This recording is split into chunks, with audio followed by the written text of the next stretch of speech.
সালাম আলাইকুম। এখানে বসে আছি আসমা ইউনিয়ন অফিস, বারহাট্টা, নেত্রকোনা। গাড়ির জন্য বসে আছি, প্রায় 20 মিনিট যাবৎ বসে আছি।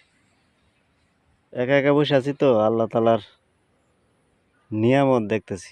এই যে সবুজ শ্যামল ধান, কত সুন্দর ধান ক্ষেত। এনে যে বসে আছি, খুব ফাইন লাগতেছে। ছোট একটা ব্রিজের উপরে একা একাই বসে আছি, আর চিন্তা করতেছি আল্লাহ তালা যে অক্সিজেন আমরা দিছে,